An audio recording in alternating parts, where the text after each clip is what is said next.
Muy bien, buenas noches a ustedes, amigos televidentes de este su programa En Tres Puntos.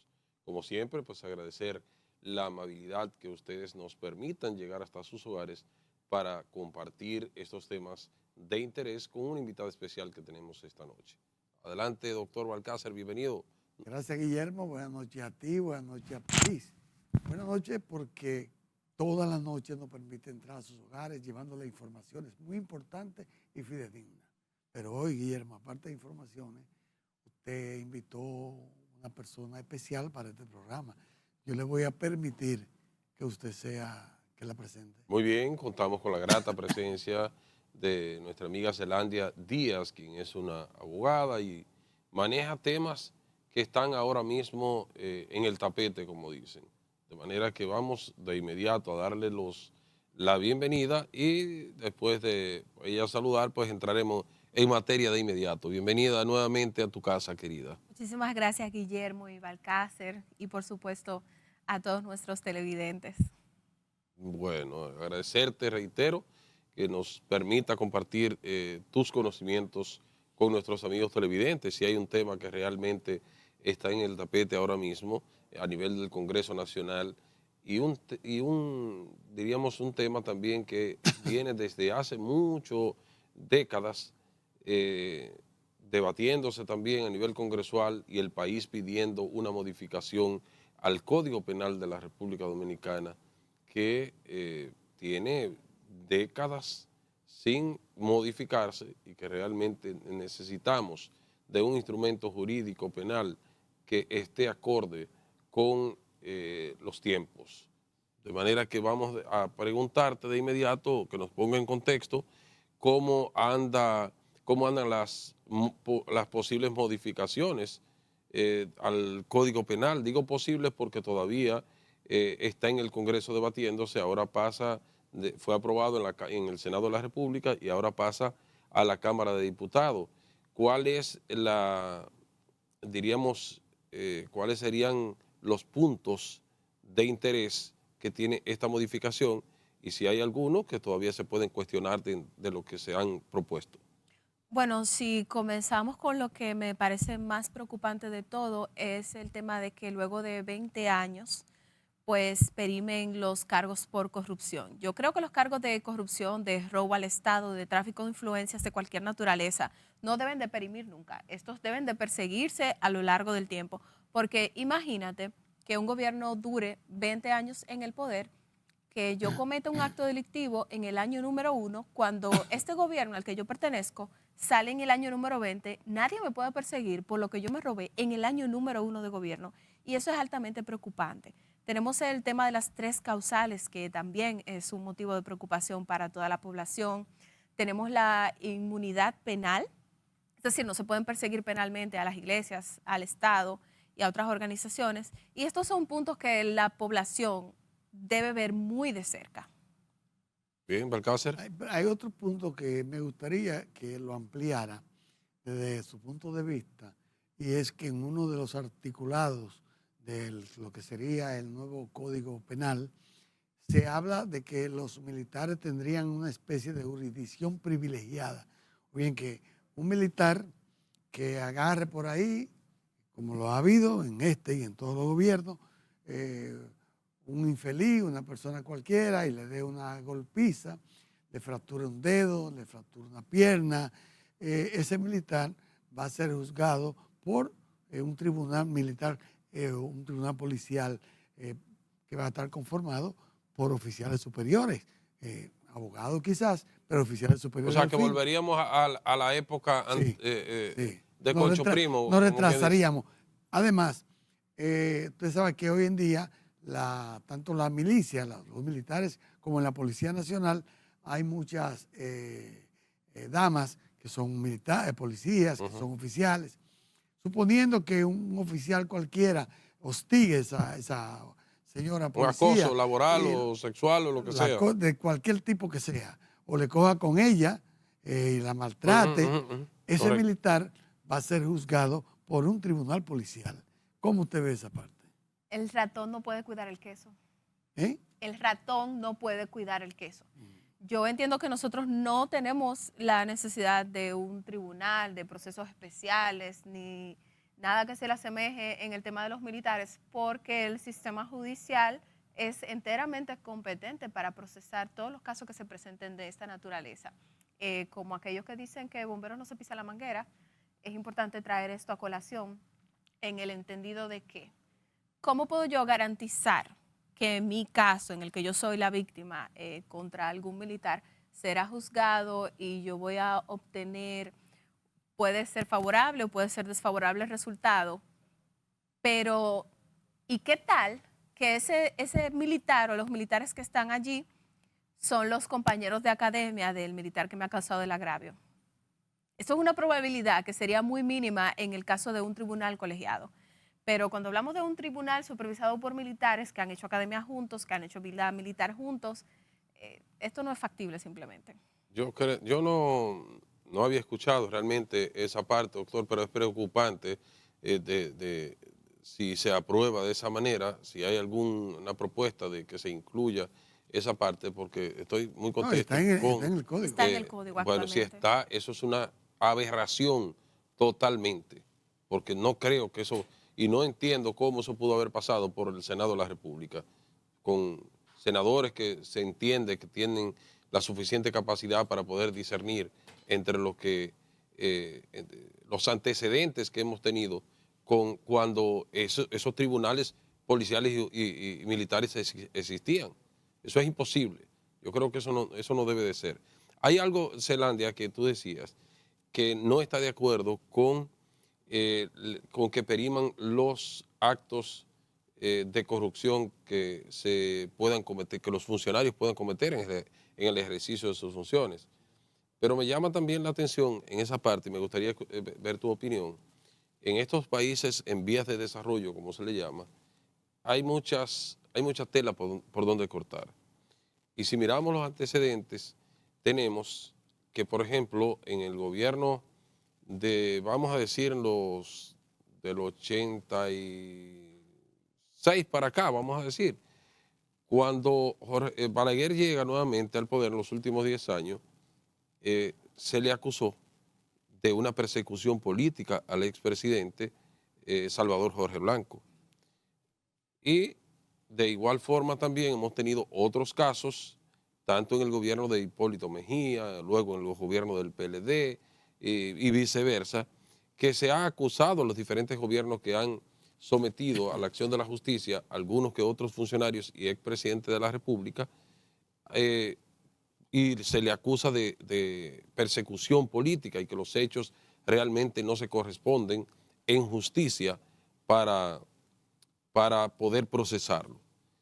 Y eso hay personas que he escuchado decir que si se deja abierta esa posibilidad, puede continuar ese tipo de persecución política a veces con que le armen un expediente a un funcionario y aunque en un juicio de fondo quizás pueda ser descargado, pero como las debilidades que tiene el Código Penal o la Administración de Justicia en lo que tiene que ver con las prisiones preventivas, probablemente sea juzgado por la sociedad, no así por los tribunales, si se deja abierto en un momento determinado.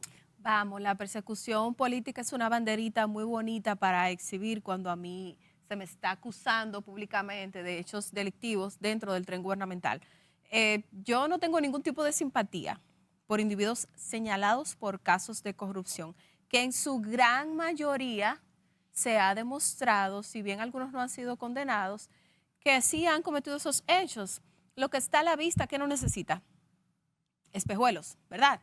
Entonces, si yo soy funcionario público, entro a trabajar al Estado y tengo un motoconcho, o sea, un motor, y vivo en una casita de madera, yo no puedo salir del Estado con 4 Mercedes, 6 jipetas grandísimas y 2 mansiones, ¿verdad? Entonces, en la historia de la persecución política no es real.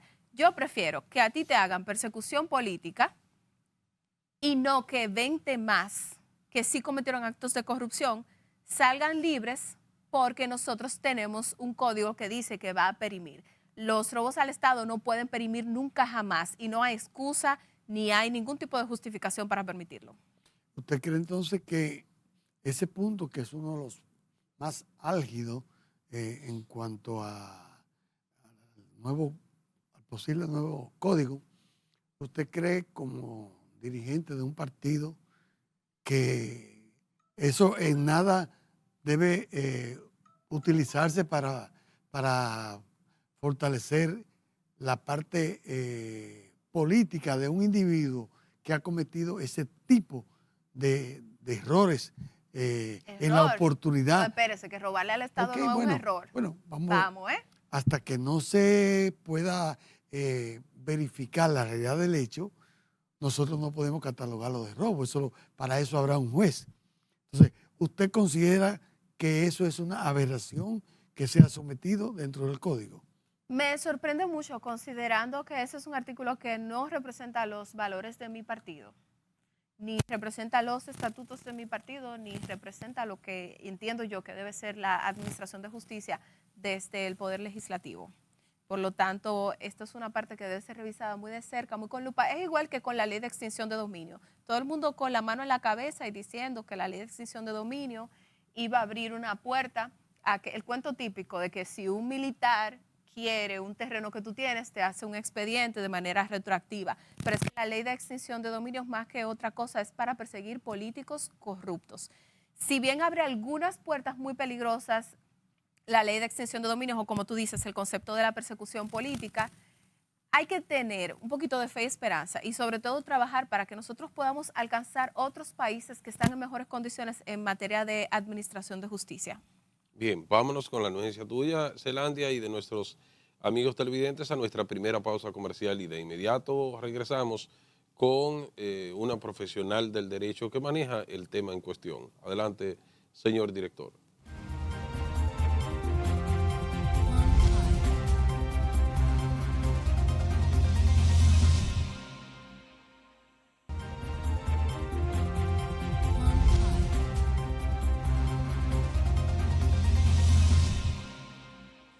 Muy bien, continuamos en su programa en 3 puntos con Zelandia Díaz, abogada. Y estamos abordando en el tema anterior, y de igual manera tocaremos algunos puntos todavía que faltan, de la posible modificación al Código Penal, los cuestionamientos que hay sobre algunos artículos del mismo, y dentro de esos cuestionamientos hay algunos, Zelandia, en lo que tiene que ver con la violación sexual. ¿Cuál es la opinión tuya en ese sentido? Yo he evitado mucho hablar de este tema en público y lo dije en mi TikTok en esta semana porque me ardo muy rápido, en especial por la experiencia que tengo trabajando con víctimas de violencia doméstica y violencia sexual, que en el mayor porcentaje de los casos son mujeres. ¿Cómo es posible que yo pretenda penar la violación sexual a la mitad si tú, que eres mi pareja, eres quien me violenta? Así es todo lo contrario. Debería de penarse mucho más que una violación por un extraño, porque tú tienes acceso a mí con mucha facilidad. Nosotros hablamos muy libremente de que el gobierno, la ley, el código no debe entrar a la cama con las parejas. Eso no es una realidad. En nuestro país tenemos una de las tasas más altas de homicidios pasionales hacia mujeres, de violaciones hacia niñas en el tema de los matrimonios infantiles y de embarazos en niñas y adolescentes, de las más altas del continente. Y es por esta razón que nosotros no podemos manejar este tema con tanta facilidad ni con tanta simpleza. Es un tema complejo. Las violaciones sexuales dentro de las relaciones matrimoniales son una realidad y sí existen. Y eso a mí no tiene que salir a decírmelo nadie, porque es que yo lo he visto en mi práctica legal con harta frecuencia. Y Claro. como, disculpe doctor, recientemente tuvimos la oportunidad de ver un diputado del partido oficialista del Partido Revolucionario Moderno, en el caso de Cedeño, dando unas declaraciones que fueron muy cuestionadas hasta por el presidente y secretario general del PRM. ¿Cuál es tu opinión? Esas fueron unas declaraciones muy desafortunadas y es importante en el ejercicio político entender qué yo puedo decir como individuo y qué yo puedo decir desde el curul que yo represento. Y le comentaba justamente antes de comenzar el programa a Balcácer lo siguiente: yo, Zelandia Díaz, puedo salir y puedo decir, yo estoy de acuerdo que a los niños se le den pela. Esa es mi opinión personal, pudiera hacerlo. Yo, Zelandia Díaz, como ministra de Educación, como directora de INEFI, directora de INAIPI, presidente de CONANI, no puedo nunca jamás en la vida hacer ese tipo de declaraciones de manera pública porque la posición que yo ocupo legitimiza todos los comentarios que yo hago que involucren a menores. Y doy ese ejemplo de manera muy puntual. En el caso de este caballero que es diputado, que tiene un gran alcance dentro de su provincia, de las personas que representa, y se ha evidenciado que inclusive en otras demarcaciones él debe medir mucho las cosas que dice.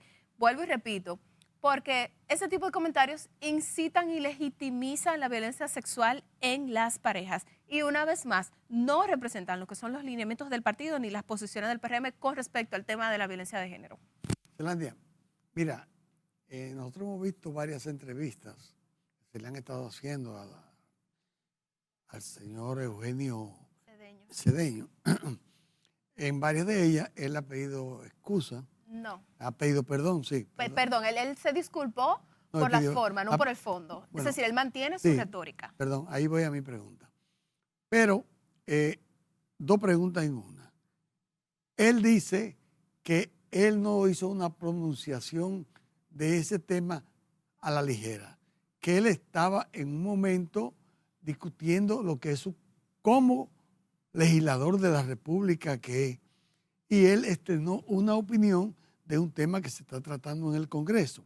Pero yo me pregunto lo siguiente, a ese señor el partido lo sometió a un tribunal disciplinario para el 25 de este mes, por eso que dijo, que puede ser grave o no, depende cómo uno lo enfoque.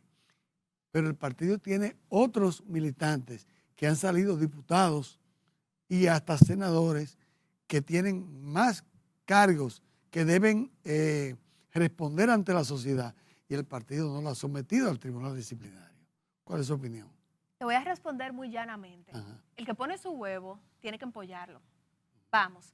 Si bien es cierto que hay algunos diputados o senadores que están dentro del partido de los cuales han habido rumores de conductas inapropiadas, este señor está incitando de manera pública a cometer actos de violencia contra la mujer.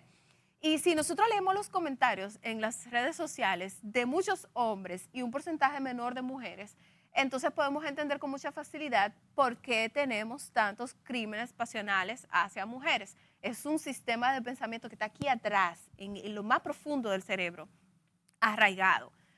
Él dice, si yo quiero quitarme el condón con mi esposa, yo me lo puedo quitar porque es mía. Yo fui a la tienda y la compré. Yo pago unos cuartos, me la llevo para mi casa y es mi propiedad. Él ha hablado de eso y ha dicho que nadie es de nadie, sino que él habló en sentido general de su esposa porque él se puso de ejemplo él.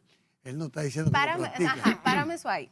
Y él dice, y si a mí me da la gana de embarazarla, aunque ella no quiera, yo tengo la potestad de hacerlo. Han habido muchos comentarios de hombres en las redes sociales que salen a decir, pero cuando la mujer no se toma la pastilla del día después o se sale del método de planificación familiar y se embaraza a propósito. Las dos cosas están mal.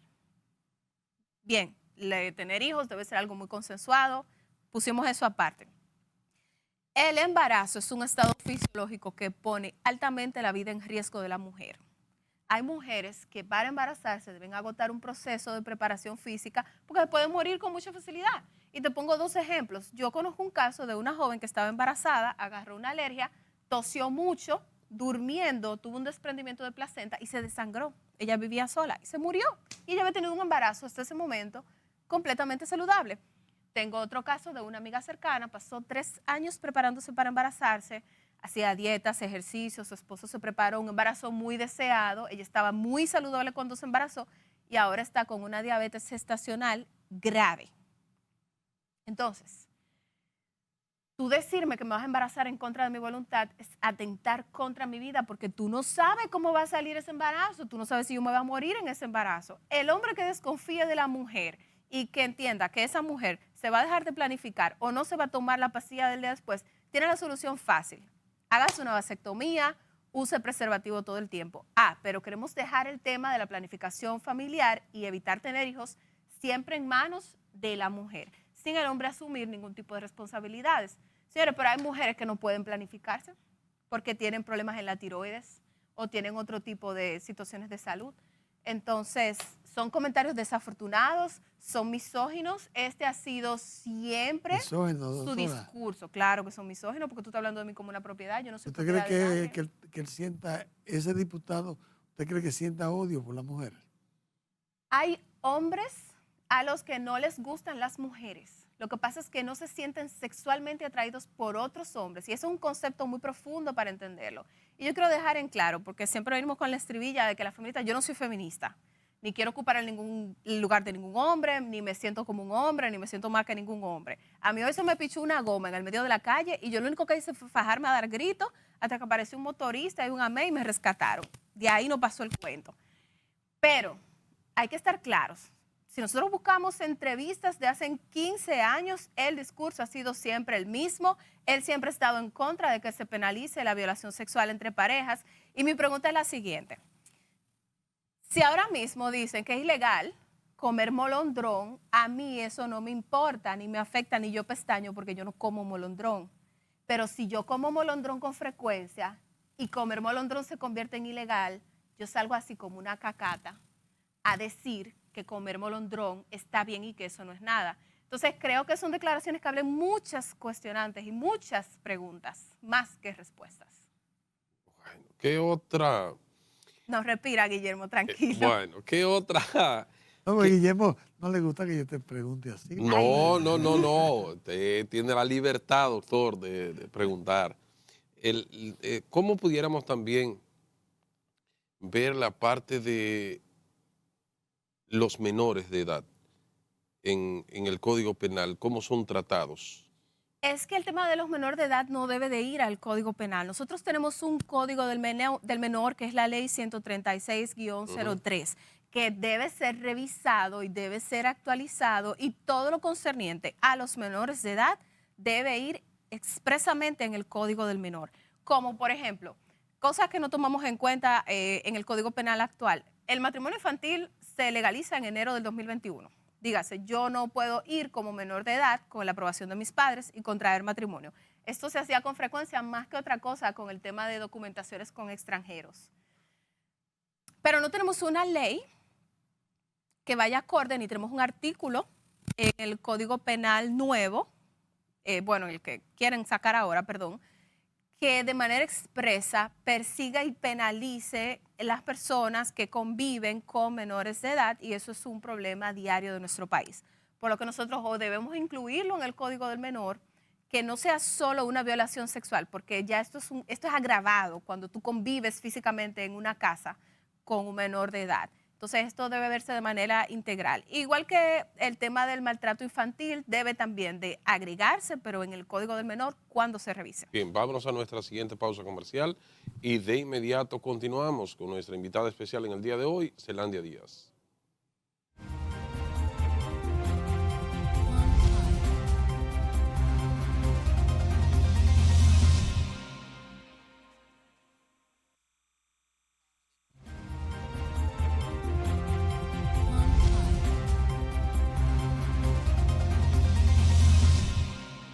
Muy bien, continuamos en este su programa en 3 puntos, pero antes de ello vamos a brindar con los sabrosos jugos Rica, donde la calidad se impone, una marca que ha hecho tradición en el país y la región.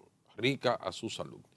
Vamos a continuar con nuestros temas. Hay un tema dentro de la posible modificación al Código Penal que fue excluido, que es un tema muy controversial, y eso ha permitido que fluya ahora la aprobación en el Congreso, y son las famosas 3 causales.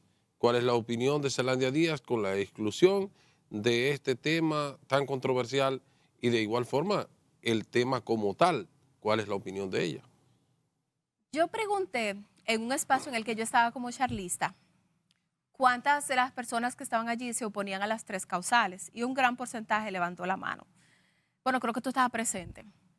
Luego pregunté, ok, ¿cuáles son las 3 causales? Nadie sabía.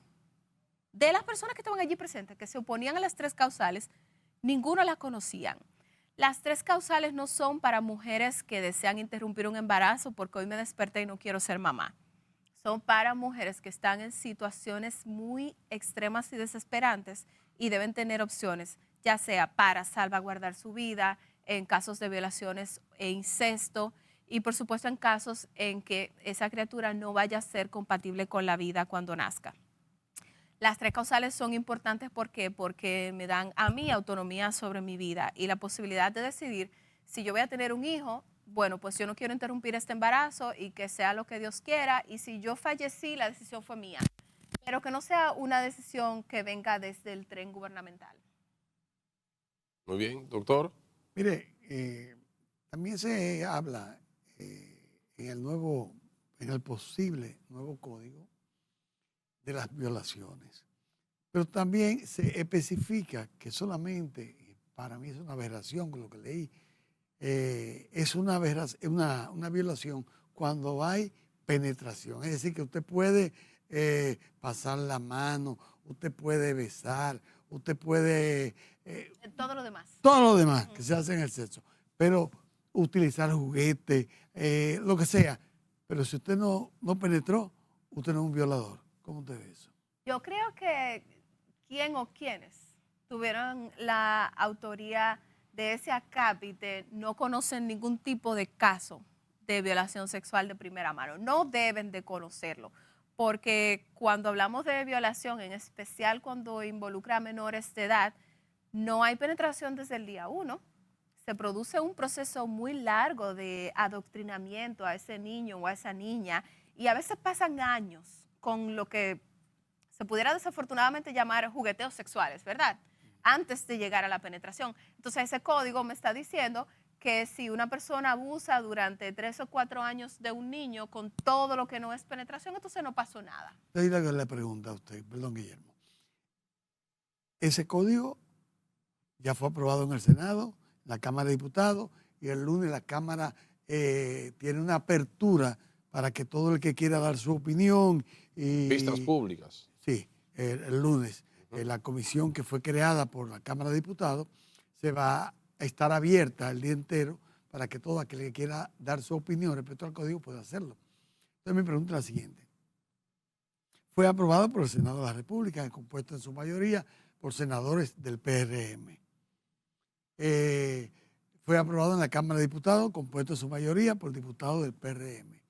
Entonces yo me pregunto, el partido como tal, según el licenciado Paliza, José Ignacio Paliza, debe sancionar a un militante, a un dirigente del partido, cuando actúa de forma diferente a la línea del partido.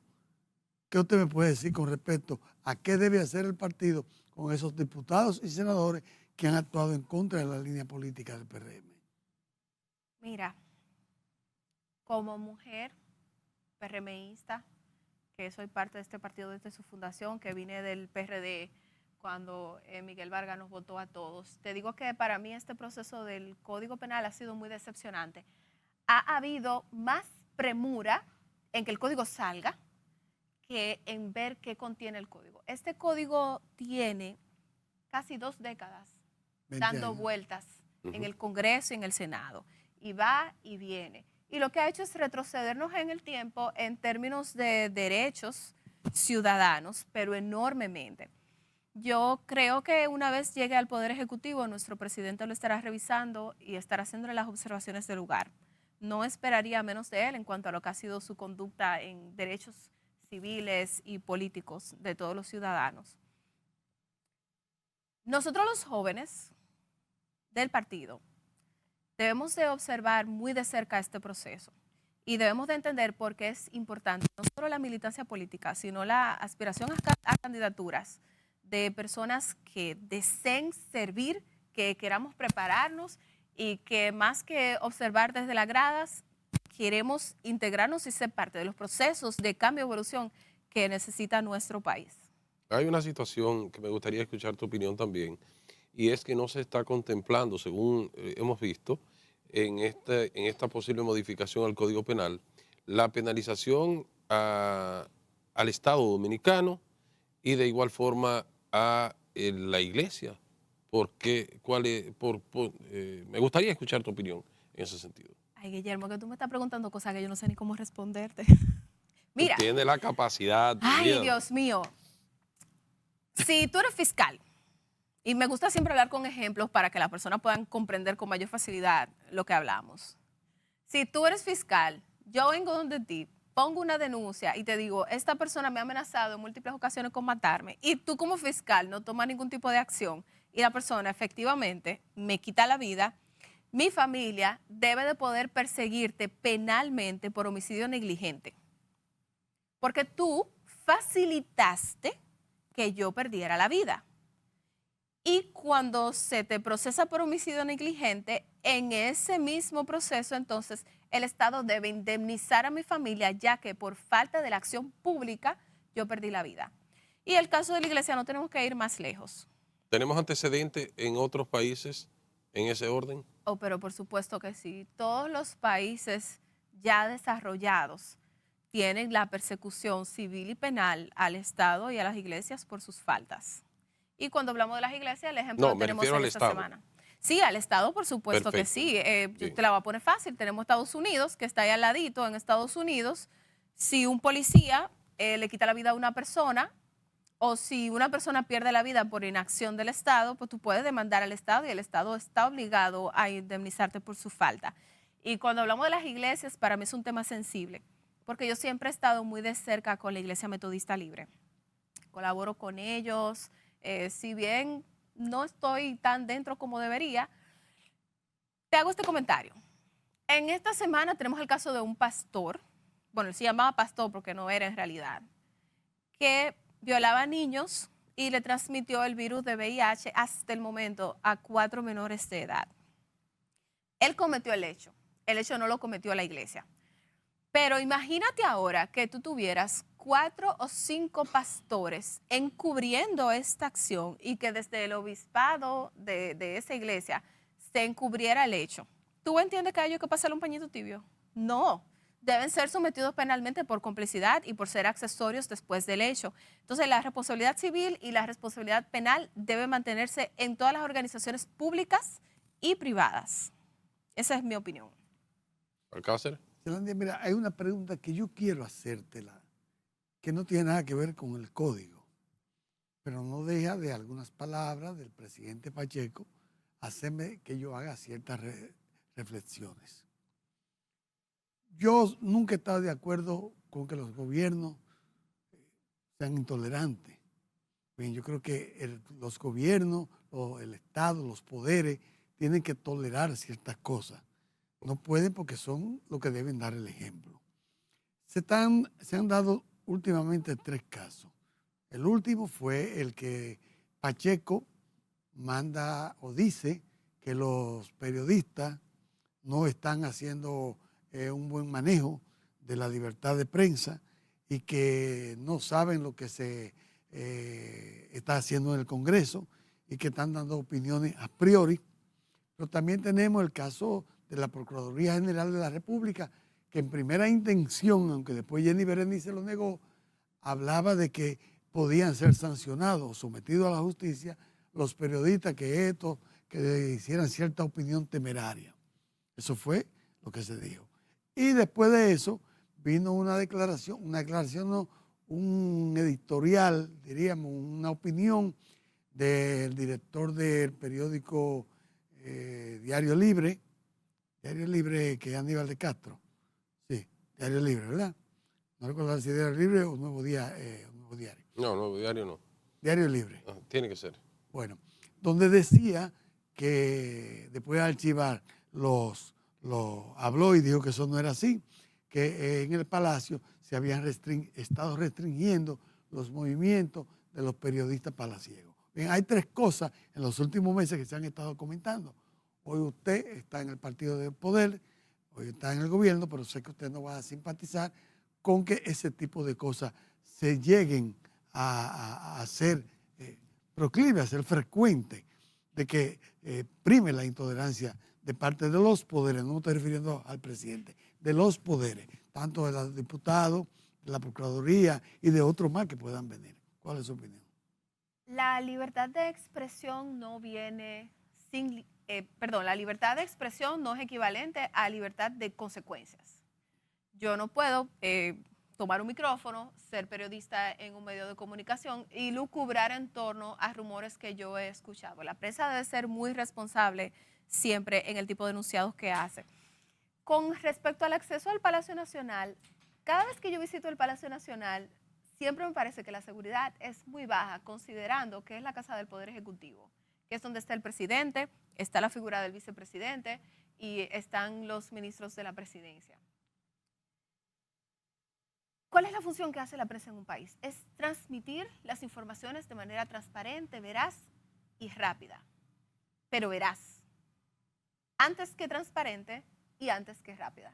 Es decir, yo como periodista debo verificar que las informaciones que yo estoy transmitiendo son auténticas antes de hacerla de conocimiento público, porque hemos tenido, yo creo que aquí la única en este país que está invicta, que tiene mucho en este juego es Nuria, y creo que Alicia Ortega, que nunca han tenido que retroceder en alguno de sus enunciados. Pero más allá de ahí... Han tenido sus pequeñas pifias, como todo ser humano tiene derecho a equivocarse. Mira, y han tenido que en su momento, una de las que tú mencionaste se equivocó precisamente con mi compañero Balcázar aquí y tuvo que retractarse. Bueno, pues mira, yo personalmente... Rectifico, yo personalmente no les conozco ningún caso. La prensa debe trabajar muy de cerca con todos los poderes del Estado para que permita que la población tenga acceso a las informaciones. Así que habrá que ver qué de verídico tienen esas declaraciones de la restricción a la prensa y si eso es real, pues eso no debe ser. Sí, porque se ha hablado que eso ha arreciado después de la promulgación de la ley donde todo el mundo se convierte en informante de la ley, de la famosa ley del DNI. Así es. Vámonos a nuestra última pausa comercial y de inmediato vamos a regresar con nuestra invitada Zelandia Díaz, abogada de la República Dominicana.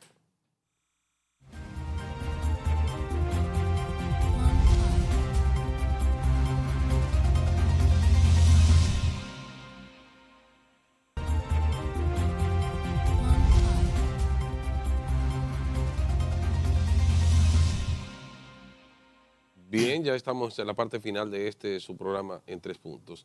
Zelandia, hay un tema que me gustaría también escuchar en función de que tú tienes mucho conocimiento de ello y hay situaciones que se presentan y que son de cuestionamiento en el manejo también de la misma, conforme a lo que establece la propia ley del Código del Menor, y es esta institución que se encarga de el cuidado de la protección de los menores en el caso de Conani.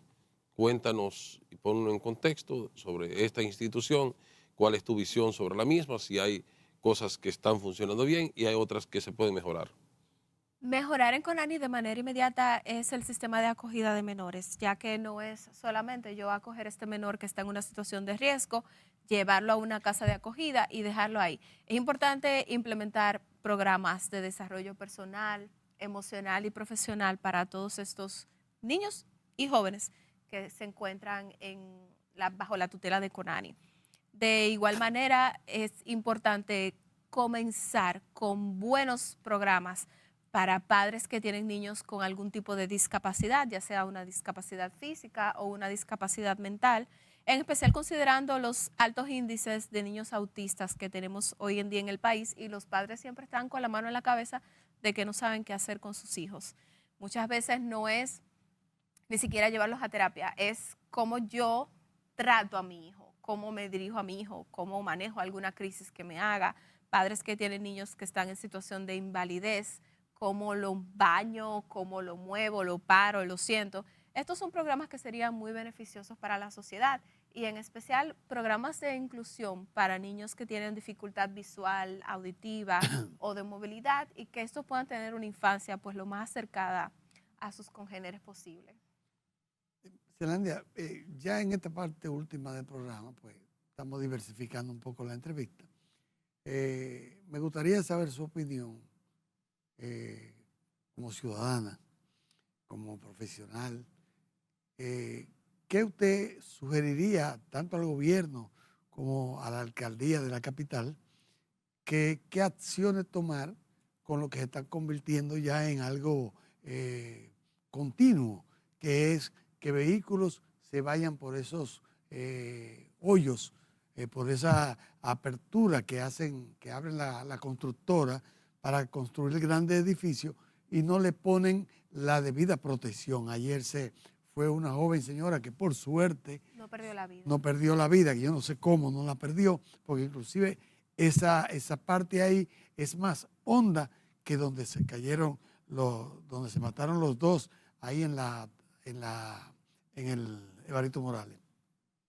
Pero hoy yo veía más de 5 lugares, inclusive por donde yo vivo, ahí en la Luis de Sangle, cerca de la Rafael Augusto Sánchez, hay como 3 que están totalmente pegadito a la calle, no a la acera.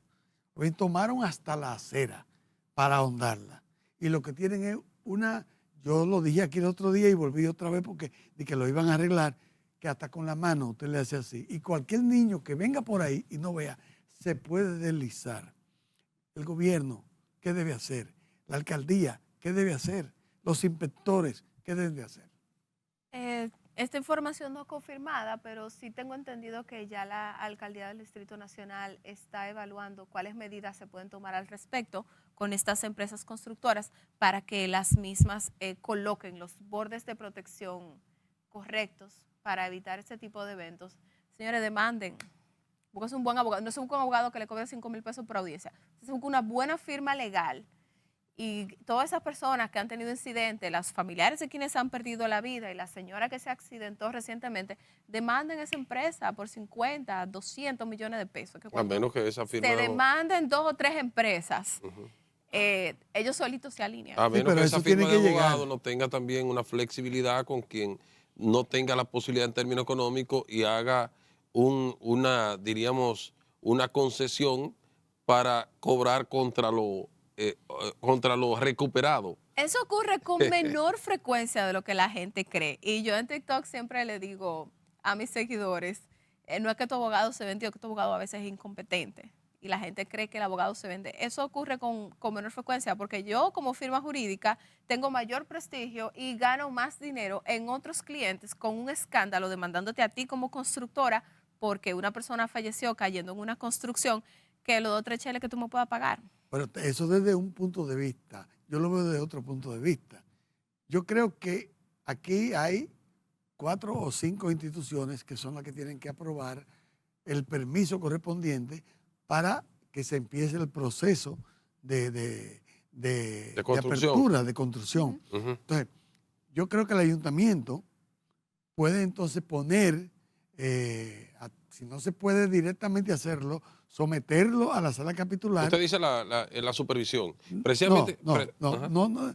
Antes de llegar a la supervisión, es someter a la sala capitular para corregir, si es necesario, que diga que cuando una empresa constructora, que no tenemos nada en contra de la empresa constructora, someta la petición del permiso para empezar, lo primero que debe tener puesto son las barandillas de seguridad, no una barandillita, sino que sea capaz. Creo que hay ciertos reglamentos en ese orden. Parece que hay una oportunidad de mejorar en lo que tiene que ver con la supervisión. Sin embargo, como bien usted decía, la parte de la sala capitular la vimos ya trabajando en ese sentido a los fines de enderezar algún entuerto que pueda haber para que no puedan seguir, o sea, que no hayan más daño en ese sentido. Bueno, pues eso es importante. Sí. Mire, Zelandia, ya para terminar, le voy a pedir al señor director un segundito, si tenemos un videíto que yo le envié ahí, si lo tenemos disponible. Morván, vamos a ver si el señor director nos informa, si podemos tener un videíto finalmente que yo le envíe, si lo tendríamos disponible. Vamos a ver. Sí. Bueno, en lo que lo vamos colocando, vamos a ver si nos ayudan con eso, y ya esto es fuera de la entrevista, pero en lo que tiene que ver, correcto. Mire, vamos a ver si le ponemos un poquito de audio a ese video. Desde el principio, por favor. Vamos a ver. Le estamos haciendo un llamado al señor presidente de la República, Luis Abinader, para que venga en auxilio. Bien, vamos a ver si podemos colocarlo desde el principio para que podamos edificar a nuestros amigos televidentes si ese video se corresponde realmente con una situación que están viviendo los habitantes de la parte alta de la provincia de Santiago Rodríguez, específicamente del municipio de San Ignacio de Sabaneta, con unos personeros de cuello blanco que aparecen allí para que han titulado esas tierras sin ser los legítimos dueños. Escuchamos. Bien, buenos días. Nosotros somos de la comunidad de la Cabima de Toma, de Cenoví, de La Sidra, de la sección Toma del municipio de San Ignacio de Sabaneta, provincia de Santiago Rodríguez. Le estamos haciendo un llamado al señor presidente de la República, Luis Abinader, para que venga en auxilio de estas familias, más de 300 familias que viven en toda la sierra de Santiago Rodríguez, que hoy están siendo amenazadas con pretensiones de desalojo, con unos títulos que fueron hechos a desconocimiento de todas las familias que viven aquí desde finales de 1800. Generación tras generación han vivido cultivando tranquilamente, humildemente, trabajando estas tierras durante más de 5 o 6 generaciones, y ahora aparecen unos títulos a nombre de la familia Álvarez Bogar y que han vendido a varias compañías y otras empresas que de alguna manera poseen en papeles los títulos, y de estos serranos que están aquí no han podido nunca tener acceso a sus títulos. Hoy estábamos convocados para una mensura, la cual no se ha efectuado porque estamos aquí decididos a que no vamos a permitir ningún tipo de mensura, salvo que sea para entregarle las tierras a los verdaderos serranos que son los dueños. Por eso le hacemos un llamado al señor presidente Luis Abinader, una persona muy sensible que fue el primer presidente que nos visitó acá en la sierra, siendo nosotros la provincia que tiene todo el potencial ecoturístico y que produce toda el agua que se consume en la línea noroeste a través del acueducto de la línea noroeste y de la presa de Monción, se produce en estas montañas que estos serranos preservan con sus cultivos amigables al medio ambiente. Así que pedimos al señor presidente su intervención para que le compre los terrenos a esas compañías y que le sean entregados los títulos a los verdaderos dueños, que son los serranos, y que sepan eso los dueños de la tierra, los que tienen los papeles, que nosotros ni nos sacan ni nos damos. A nosotros los serranos ni nos sacan ni nos damos. Bien, ahí escuchamos la queja de estos comunitarios, Zelandia como abogada. Creo que podría ilustrarlo en su momento también cuando se documente bien del caso, porque es un caso que esos títulos fueron adquiridos hace décadas sin el conocimiento de los verdaderos no invasores, porque esas personas no son invasores. Esas personas viven allí desde los años 1850 aproximadamente, y la titulación, la historia del registro inmobiliario empezó con los americanos acá en 1920. O sea que esas personas poseen esos terrenos desde antes de existir los títulos de propiedad como tal, o sea, el registro inmobiliario. Sin embargo, en los años 1980 fueron medidas estas tierras y tituladas a personas que realmente no son los legítimos dueños. Este caso hay que estudiarlo muy de cerca, hay que ver si la posesión de estos terrenos ha sido ininterrumpida desde el 1800 hasta la fecha actual. Lo es. Y entonces pues tomar las medidas legales correspondientes. Querida, agradecer infinitamente tu amabilidad de permitirnos siempre orientar a nuestros amigos televidentes. Feliz noche y feliz fin de semana. Hasta el lunes.